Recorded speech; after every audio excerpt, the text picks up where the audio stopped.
भक्ति दर्शन समाचारमा स्वागत छ। म रचना श्रेष्ठ।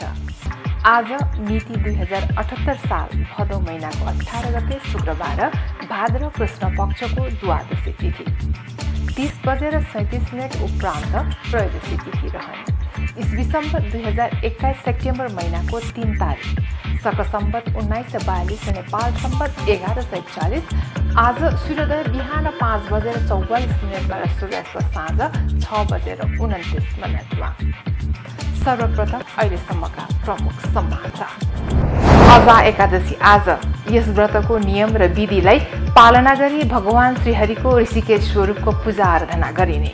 यस एकादशीको व्रत लिनाले सबै किसिमका पाप नष्ट हुने धार्मिक मान्यता। धर्मशास्त्रका अनुसार यस दिन व्रत बसेर चक्रवर्ती राजा हरिश्चन्द्रले आफ्नो हराएको परिवार र साम्राज्य फिर्ता पाएको बताइएको। 5औं अन्तर्राष्ट्रिय महिला उद्यमी व्यापार मेला बुधबारबाट काठमाडौँमा सुरु। मेला भर्चुअल माध्यमबाट उद्घाटन गर्दै प्रधानमन्त्री देउवाले महिला उद्यमीहरूको समस्या सरकारले सुन्ने बताउनुभयो। महिला उद्यमीलाई भर्चुअल माध्यमबाट वस्तु तथा सेवाको प्रदर्शनी, प्रवर्धन, बजारीकरण र बिक्रीका लागि एक साझा स्थल सृजना गर्ने, अनलाइन बजारीकरणका लागि महिला उद्यमीलाई प्रोत्साहन गर्ने लगायतका उद्देश्य रहेको।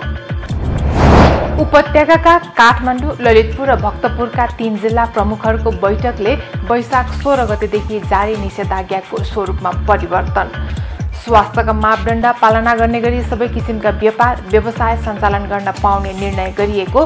काठमाडौँ उपत्यकामा भौतिक उपस्थितिमा विद्यालय सञ्चालनको हकमा 18 वर्षभन्दा मुनिका बालबालिकाले खोप नलगाएकाले अझै केही समय रोक्ने निर्णय। अनावश्यक रूपमा जम्मा भएर भिडभाड, सभाजुलु, जात्रा, महोत्सव र भोज गर्न नपाउने। लामो समयदेखि बन्द रहेको चिडियाखाना साउन 1 गतेदेखि सञ्चालनमा आए पनि पर्यटकको सङ्ख्या कम। आम्दानी कम भएपछि जनावरलाई खाना खुवाउने समस्या। चिडियाखाना सञ्चालनमा आए पनि घुम्न आउने पर्यटकको सङ्ख्या कम हुँदा आर्थिक आम्दानी घटेको। चिडियाखानामा स्तनधारी सरीसृप, मत्स्य, पंक्षी प्रजाति साथै वन्यजन्तु रहेको। र बाँकेको नेपालगञ्जमा सडकमा सोलर बत्ती जडान भएको वर्ष दिन नबित्दै सोलर बत्ती बिग्रिन थाले। अहिले नेपालगञ्जमा 20% मात्र सोलर बत्ती बलेको। नेपालगञ्ज उपमहानगरपालिकाले भने धेरै ठाउँमा बत्ती बिग्रिएको, बिस्तारै सोलर बत्तीबाट इलेक्ट्रिक LED बत्ती लगाउने योजना बनाइरहेको। यसका लागि सरकारी प्रक्रिया अनुसार ठेक्का निकाल्ने, बजेटिङ गर्नुपर्ने लगायतका काम गर्नुपर्ने बताइएको।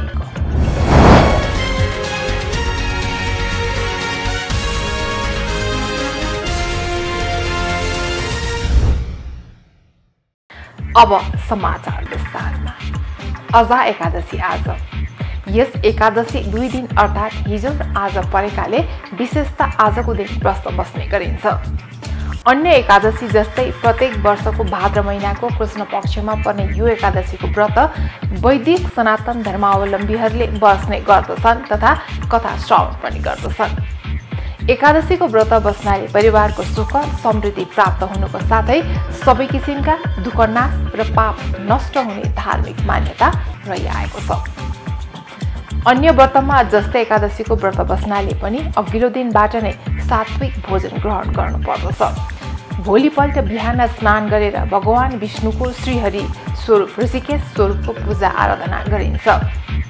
धर्मशास्त्रका अनुसार यस दिन व्रत बसेर चक्रवर्ती राजा हरिश्चन्द्रले आफ्नो हराएको परिवार र साम्राज्य फिर्ता पाएको मान्यता छ। यस एकादशीका दिन अन्य एकादशी सरह व्रतको नियम र विधिलाई पालना गरी भगवान श्रीहरिको ऋषिकेश स्वरूपको पूजा आराधना गरिन्छ। आज अजा एकादशी। यद्यपि अजा एकादशी 2 दिन तिथिमा देखाइएको छ, तर वास्तवमा एकादशीको व्रत भनेको चाहिँ सूर्योदयको समयमा एकादशीले छोएकै हुनुपर्दछ। त्यसै कारणले गर्दा आज एकादशीको दिन सूर्योदयको समयमा एकादशी तिथिले भेटेको हुनाले एकादशी संयुक्त द्वादशी चाहिँ अत्यन्त उत्तम मानिएको हुनाले आज एकादशीको व्रत मान्नु पर्दछ र आज नै भगवानको आराधना पनि गर्नुपर्दछ। र आज जुन अजा एकादशी छ, अजा एकादशीमा भगवानको ऋषिकेश स्वरूपको उपासना गरिन्छ। यो ऋषिकेश र अजा दुईटा शब्द, अजा माने माया पनि भनिन्छ। जसको जन्म हुँदैन त्यसलाई नजायते इति अजा। तो जसको जन्म हुँदैन, मायाको वास्तवमा जन्म पनि हुँदैन, मायाको मृत्यु पनि हुँदैन, यो भगवानको शक्तिको रूपमा भयो। तर यो मायालाई जित्नको लागि ऋषिकेश, ऋषिक भनेको इन्द्रिय हो, इन्द्रियको ईश माने परमेश्वर भगवान विष्णु, उहाँको आराधना गर्ने हो। यो भगवानको आराधना गर्दाखेरि सामान्यतया तुलसी पत्र छुट्नु भएन, सकेसम्म तुलसी, तिल, अन्य पूजनका सामग्रीहरू जे छन् हामीले गाउँ परम्परामा जसरी गर्ने गरिन्छ त्यही ढङ्गले नै चन्दन, फुल, तिल, धूप, बत्ती, नैवेद्य यो तरिकाले भगवानको आराधना गर्ने गरिन्छ। र यो 24वटा एकादशी मध्ये र यो चतुर्मास सुरु भएमध्ये यो तेस्रो एकादशीको रूपमा पनि मानिन्छ। यो एकादशीको व्रत हामीले गर्दा फेरि यो मायाको चक्रमा पर्नु पर्दैन र सङ्कटबाट निवारण हुन्छ भन्ने विषयको एकादशी महात्म्यमा व्याख्या गरिएको छ। र हरिश्चन्द्र राजाले आफू डोमको रूपमा रहँदा, चाण्डालको रूपमा रहँदा, उहाँले मसान घाटमा कार्य गरिरहँदा उहाँले व्रत बस्नु भएको रहेछ, जसको कारणले गर्दा उहाँको त्यो सङ्कट छुट्यो भन्ने कथालाई अलिकति विस्तार गरिएकोलाई मैले यहाँलाई संक्षेपमा निवेदन गरेँ। अझ एकादशीले हामी सबैको कल्याण हो। 5औं अन्तर्राष्ट्रिय महिला उद्यमीको व्यापार मेला बुधबारबाट काठमाडौँमा सुरु भएको छ। महिला उद्यमीहरूले 5औं अन्तर्राष्ट्रिय व्यापार मेला भर्चुअल माध्यमबाट उद्घाटन गर्दै प्रधानमन्त्री देउवाले महिला उद्यमीहरूको समस्या सरकारले सुन्ने बताउनु भएको हो। उहाँले सबैको सहकार्यमा नेपालको अर्थतन्त्रमा देखिएको शिथिलतालाई अन्त्य गर्नुपर्ने बताउनु भयो। कोभिड-19 को महामारीका कारण हाम्रो अर्थतन्त्र अहिले केही शिथिलता आएको हामी सबैलाई थाहा छ। तर सरकारले आगामी समयमा सबै नागरिकहरूलाई कोरोना विरुद्धको खोप लगाउने कार्यक्रम तय गरेको छ। मलाई विश्वास छ र छिट्टै कोरोनाको कारण सुस्त भएका अर्थतन्त्रलाई एउटा गतिमा पुर्याउन अगाडि बढाउनेछौँ। महिला उद्यमी महासङ्घको आयोजनामा सहकार्य गर्यो, सफल बनौ भन्ने मूल नाराका साथ सुरु भएको मेला 21 दिनसम्म चल्नेछ।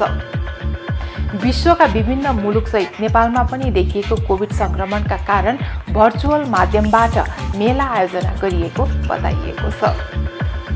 महिला उद्यमीलाई भर्चुअल माध्यमबाट वस्तु तथा सेवाको प्रदर्शनी, प्रवर्धन, बजारीकरण र बिक्रीका लागि एक साझा स्थल सृजना गर्ने, अनलाइन बजारीकरणका लागि महिला उद्यमीलाई प्रोत्साहन गर्ने, सरकारवाला तथा महिला उद्यमी बीच सम्बन्धको स्थापना र सञ्चालीकरण निर्माणका लागि प्रोत्साहन गर्ने मेलाको उद्देश्य रहेको छ। महिला उद्यमी महासङ्घकी प्रथम उपाध्यक्ष निरु रायमाझी खत्रीले मेलामा हस्तकला, कृषि र खाद्य, व्यापार, सेवा 4 किसिमका वस्तुहरूको प्रदर्शनी हुने जानकारी दिनुभयो। यस्तै मेलाले नयाँ उत्पादन, सेवा तथा प्रविधिलाई लागत प्रभावकारी प्लेटफर्म मार्फत प्रोत्साहन गर्ने, उत्पादन र क्रेताहरूको एक विस्तृत दायरामा ल्याई एउटै प्लेटफर्मबाट लाभ लिने, व्यवसायीदेखि व्यवसायी र व्यवसायीदेखि उपभोक्तासम्मको सम्पर्क तथा समन्वयका लागि उत्कृष्ट अनलाइन अवसरको खोजी गर्न लक्ष्य लिएको छ। मेलाका विशेष आकर्षणको रूपमा हस्तकलाका सामान, स्वदेश तथा विदेशका प्राकृतिक रेसाजन्य वस्तु, ढाका तथा घरमा बुनेका सामान, हाते कागजका वस्तु, काष्ठजन्य वस्तु, जैविक खाद्य पदार्थ, गरगहना, सजावटका सामान, विभिन्न सेवा प्रदायक संस्थाका कक्षहरू रहेका छन्। कोरोना भाइरसको संक्रमणको जोखिमका कारण लामो समयदेखि बन्द रहेको जौलाखेल स्थित सदर चिडियाखाना गत साउन 1 गतेदेखि सञ्चालनमा आएको छ। कोरोना महामारीको जोखिम कम भएसँगै स्वास्थ्य सुरक्षाका सम्पूर्ण मापदण्ड अपनाएर चिडियाखाना सञ्चालनमा ल्याइएको हो। चिडियाखाना सञ्चालनमा आए पनि घुम्न आउने पर्यटकको सङ्ख्या कम हुँदा आर्थिक आम्दानी घटेको छ, जसका कारण चिडियाखानाका जनावरलाई खाद्यान्नको व्यवस्थापन गर्न समस्या परेको छ। आय स्रोत नै प्रभावित हुँदा त्यहाँ पालिएका जनावरलाई खाना खुवाउन समस्या आएको छ। चिडियाखानाको मुख्य आय टिकट बिक्रीबाट हुने गरेकामा यो स्रोत नै बन्द भएपछि चिडियाखाना समस्यामा परेको हो। हामीले हाम्रो आम्दानी त आधी जस्तो नै घटेको छ। हाम्रो गत पहिलो लहरमा हामीले 10 महिना बन्द गर्यौं र दोस्रो लहरमा 2.5 महिना बन्द गरिसकेका छौं। यो हेर्दाखेरि चाहिँ हाम्रो आर्थिक स्थिति चाहिँ खासै राम्रो त छैन, तर हामीले यसको लागि कोप अप गर्नको लागि यसलाई यो मितव्ययी तरिकाले चलाउन प्रयास गरिरहेका छौँ। जस्तो त्यसमा हाम्रो के छ भने हामीले 2015 को भूकम्पपछि चाहिँ हाम्रो भौतिक पूर्वाधारमा धेरै नै जोड दिएका छौँ। हाम्रा पर्खालहरू, हाम्रा संरचनाहरू, यसमा चाहिँ यदि भूकम्प अर्को गयो भने पनि केही पनि नोक्सानी नहोस्, केही पनि ज्यानलाई खतरा नहोस्, किनभने यो एकदम संवेदनशील ठाउँ छ, हिंस्रक जनावरहरू छन्, त्यसमाथि पनि दर्शकहरूको भिड हुने गर्दछ। यस कारणले हामीले भौतिक संरचनामा बढी जोड दिएका छौँ। तर पछिल्लो पटक हामीले भौतिक संरचना चाहिँ शून्य नै निर्माण गरेका छौँ। यो चाहिँ शून्य नै, यसमा बजेट नै शून्य नै पुगेको छ। खालि हामीले यो संवेदनशील ठाउँ भएको भएर रिपेयर मेन्टेनेन्सहरूमा चाहिँ खर्च गर्छौँ। अरू चाहिँ हामीले त्यस्तो नयाँ कुनै पनि गरेका छैनौँ। हामीलाई अति आवश्यक पर्ने अब हाम्रा चिम्पान्जी, 2टा चिम्पान्जी छन् हामीसँग, उनीहरू ठुलो ठुलो हुँदै गएको हुँदाखेरि उनीहरूलाई एउटा राम्रै वासस्थानको जरुरी छ। अबको 1 वर्षमा हाम्रो त्यो योजना थियो जुन चाहिँ हामीले आर्थिक कारणले गर्न सकिरहेका थियौँ न, त्यसमा पनि नेपाल सरकारले चाहिँ अनुदान दिएर हामीलाई त्यसको निर्माणको लागि पनि अगाडि बढाइसक्नु भएको छ। त्यही भएर हामी त्यसरी निर्माण गर्दैछौँ। अनि हामीले गत वर्ष त हाम्रो स्टाफले हाफ स्यालेरी विदाउट फ्यासिलिटीमा काम गऱ्यौँ होइन। 1 वर्ष त पुरै नै स्टाफले विदाउट फ्यासिलिटीहरूमा काम गऱ्यो। त्यस्तै गरी हाम्रा ज्यालादारी डेली वेजेसमा हाम्रा साथीहरू हुनुहुन्थ्यो, हामीहरूले उहाँ सबैलाई गुमाउनु पर्यो। पहिला हामी 75 जनामा सञ्चालित थियौँ भने अहिले हामी 56 जनाले चलाइरहेका छौँ जू होइन। यसरी हामीले विभिन्न उपायहरू पनि गरेका छौँ। चिडियाखानामा स्तनधारी 63 प्रजातिका 279, सरीसृप 10 प्रजातिका 48, मत्स्य 15 प्रजातिका 41, पंक्षी 52 प्रजातिका 609वटा गरी 113 प्रजातिका 997 वटा वन्यजन्तु रहेका छन्। अहिलेको लागि पालो भएको छ छोटो विश्रामको। विश्रामपछि हामी फेरि आउनेछौँ, हामीसँगै रहनुहोला।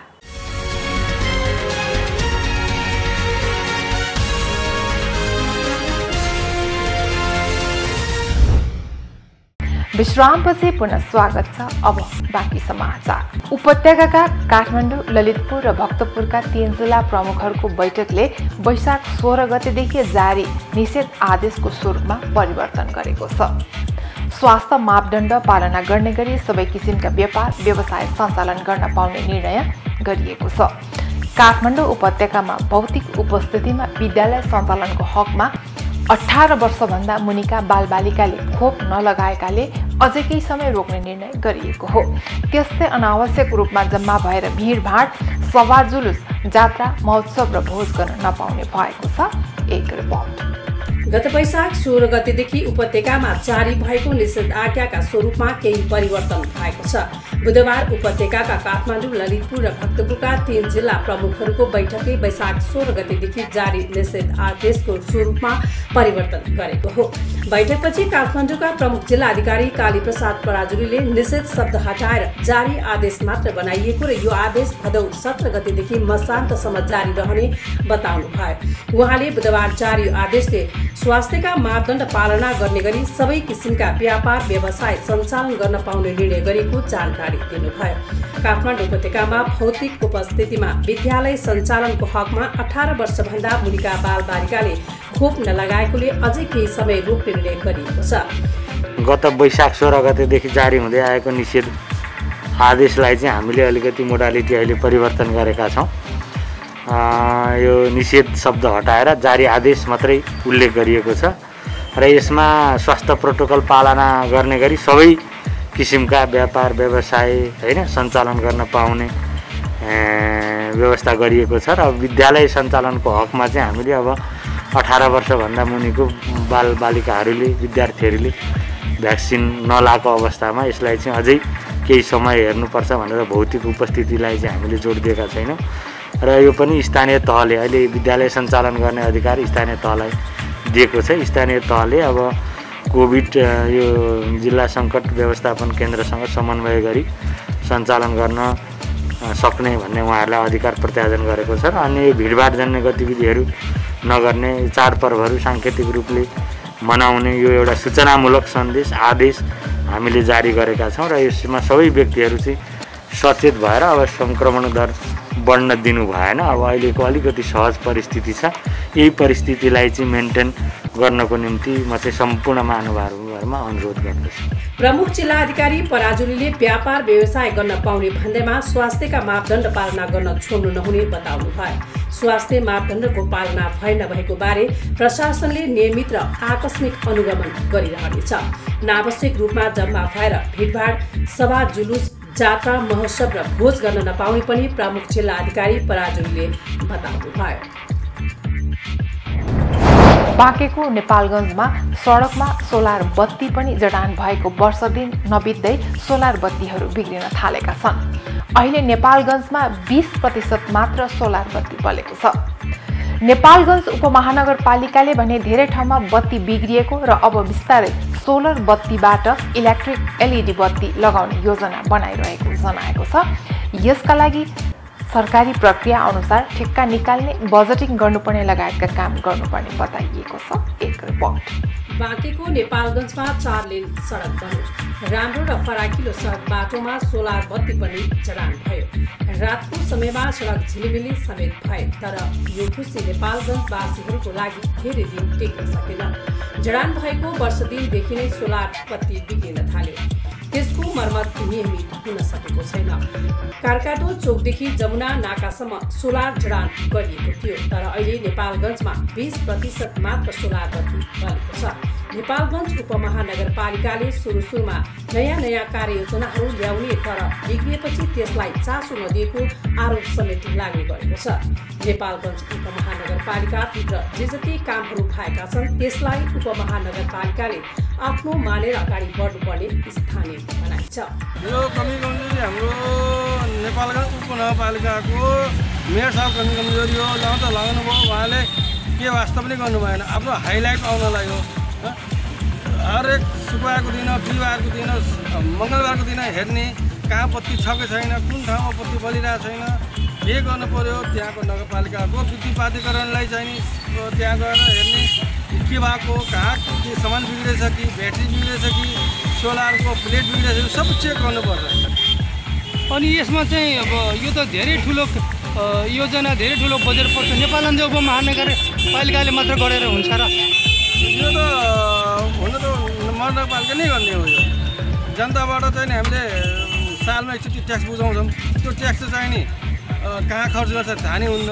के गडबड भएको छ त्यो हेर्नु पऱ्यो। मेयर साहबले सुरुमा धेरै नयाँ योजना ल्याउनुहुन्छ, चासो पनि हुन्छ, पछि उहाँले खोइ के भएको रहेछ चासो दिनुहुन्न। नेपालगञ्ज आफैमा अलौकिक छ। थुप्रै किसिमका विकासहरू भएकै छन्, नभएका होइनन्। तर अब यो जुन बाटोको बत्ती छ, यो हाइमार्क्सले चोकमा त उज्यालो गर्यो, तर ठाउँमा जुन सोलर बत्तीहरू छन् तिनी लगाइएका छन्। एउटा पनि बत्ती बल्दैन है।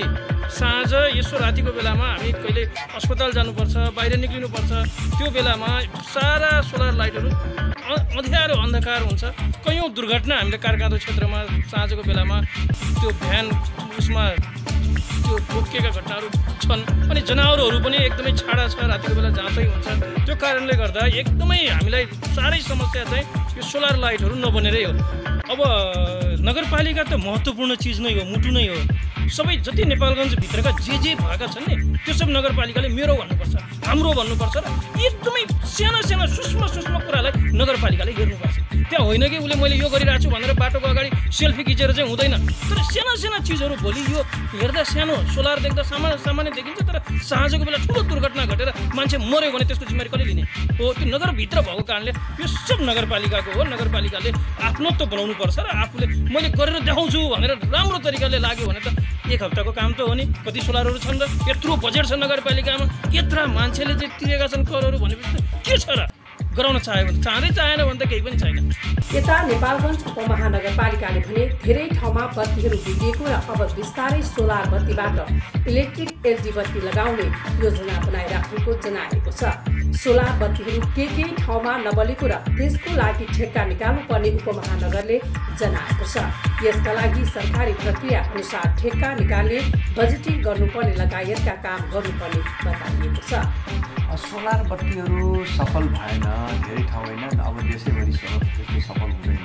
यसको मेन्टेनेन्स पनि गाह्रो छ र बिग्रिरहँदो रहेछ यिनीहरू र त्यस कारणले बिस्तारै हामीले सोलर बत्तीबाट हामी इलेक्ट्रिक त्यो एलइडी बत्ती लगाउने हामी योजना बनाइराखेका छौँ र सोलर पनि हामी रिपेयर गराउँछौँ र कहीँ हामीले 1-2 ठाउँमा इलेक्ट्रिक बत्तीको नमुनाको रूपमा हामीले एउटा-दुईवटा बत्ती लगाएको छौँ र अझै 2 महिनाभित्र एउटा-दुईवटा के भन्छ त्यसले मेरिडियनमा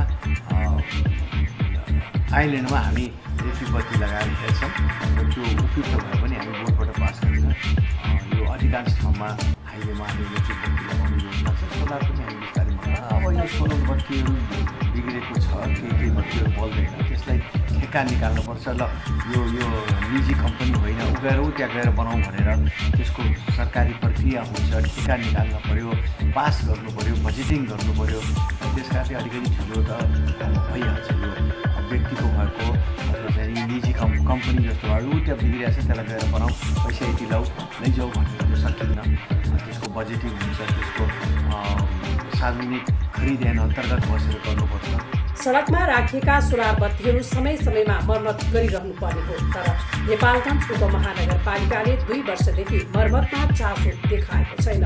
भक्ति दर्शन टेलिभिजन एसटीका लागि बाँके सहकर्मी रविन्द्र घिमिरेको रिपोर्ट।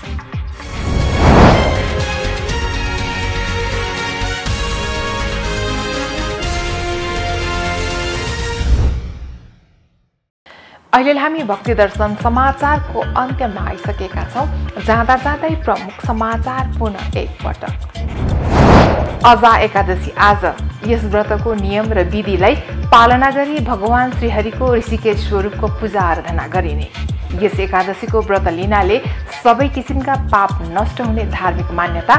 धर्मशास्त्रका अनुसार यस दिन व्रत बसेर चक्रवर्ती राजा हरिश्चन्द्रले आफ्नो हराएको परिवार र साम्राज्य फिर्ता पाएको बताइएको।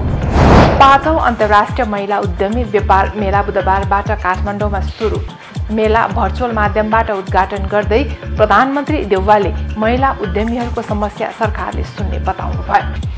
महिला उद्यमीलाई भर्चुअल माध्यमबाट वस्तु तथा सेवाको प्रदर्शनी, प्रवर्धन, बजारीकरण र बिक्रीका लागि एक साझा स्थल सृजना गर्ने, अनलाइन बजारीकरणका लागि महिला उद्यमीलाई प्रोत्साहन गर्ने लगायतका उद्देश्य रहेको।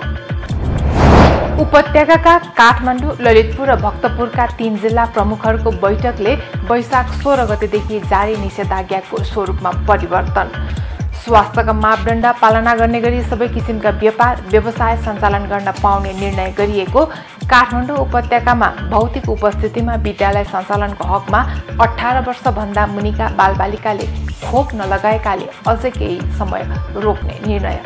अनावश्यक रूपमा जम्मा भएर भिडभाड, सभाजुलुस, जात्रा, महोत्सव र भोज गर्न नपाउने। लामो समयदेखि बन्द रहेको चिडियाखाना साउन 1 गतेदेखि सञ्चालनमा आए पनि पर्यटकको सङ्ख्या कम। आम्दानी कम भएपछि जनावरलाई खाना खुवाउने समस्या। चिडियाखाना सञ्चालनमा आए पनि घुम्न आउने पर्यटकको सङ्ख्या कम हुँदा आर्थिक आम्दानी घटेको।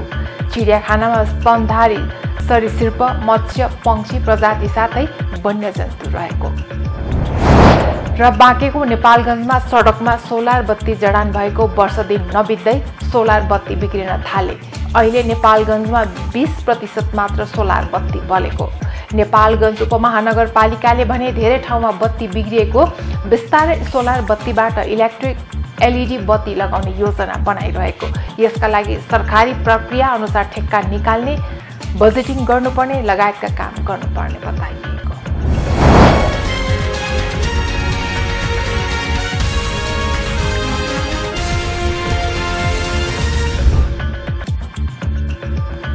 अहिलेलाई भक्ति दर्शन समाचार यति नै। सामाजिक सञ्जाल मार्फत हामीसँग जोडिनका लागि फेसबुक तथा ट्विटरमा लाइक तथा फलो गर्न सक्नुहुनेछ भने युट्युब मार्फत पनि हामीलाई प्रत्यक्ष हेर्न सक्नुहुनेछ। त्यस्तै कुनै सल्लाह सुझाव तथा प्रतिक्रिया भएमा bhaktidarshan@emountaintv.com मा हामीलाई पत्रचार गर्न सक्नुहुनेछ। धर्म संस्कृति र संस्कारको सम्भाग। भक्ति दर्शन टेलिभिजन HD हेर्दै रहनुहोला। नमस्कार।